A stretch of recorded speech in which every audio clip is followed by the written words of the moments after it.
U l-penalti ħajkun ripetut. Iċċaqlaq minn fuq il-linja. Mihajlov qabel li nata l-penalti. Tieni opportunità hawnhekk għal Fedele. Il-ġirja ta' Fedele u il-gowl, Hamrun Spartans. Il-ħamis fil-għaxija, it-tim ta' Hamrun Spartans naqqax lilu nnifsu fl-istorja hekk kif stabbilixxa ruħu bħala l-ewwel tim Malti tal-futbol li wasal sal-playoffs ta' kompetizzjoni Ewropea. Dan hekk kif Hamrun Spartans elbu lit-tim Bulgaru tal-Levski Sofija wara lotta tal-penaltis bi skor ta' 4-1. F'nofs tal-lejl bej il-ħamis u l-ġimgħa, it-tim Hamrunis wasal l-Ajruport Internazzjonali ta' Malta mill-Bulgarija fejn tlaqgħu minn grupp ta' partitarji.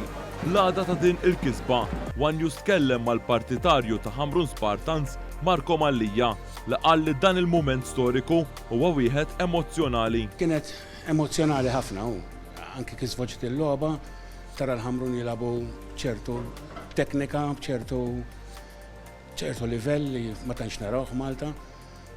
Taqla l-gow fid-design u tara l-plejers tal-Hamru b'dik il-motivazzjoni u jerġgħu jiskurjaw. Allura ir-rebħa tfisser ħafna aktar.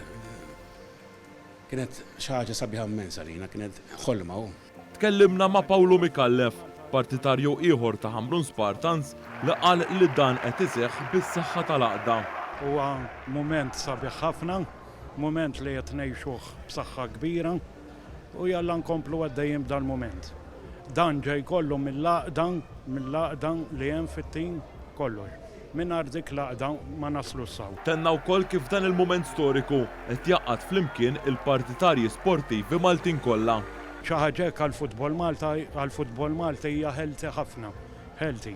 In-nies tibda tikkonkorri iktar tara iktar il-futbol. Fl-aħħar ta' din l-intervista saqsejna lill-partitarji Hamruniżi dwar il-partita li jmiss pass il-bot mill-istadju tal-gruppi tal-Ewropa Conference League. L-avversarji tagħna ġejjin mis-Serbja, Partizan, tim li fl-Ewropa għandu ċertu saħħa.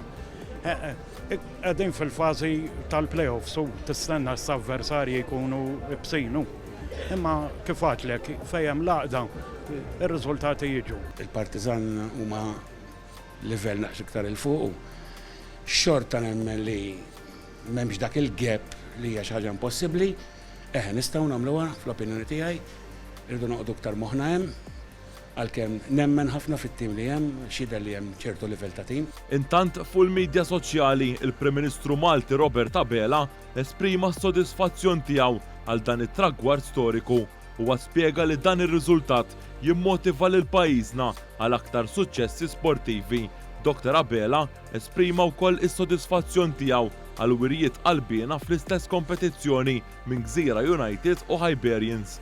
Hamrun Spartans imisshom jilagħbu fil-fażi tal-playoffs tal-Ewropa Conference League fit-18 u l-25 ta' Awwissu li ġej.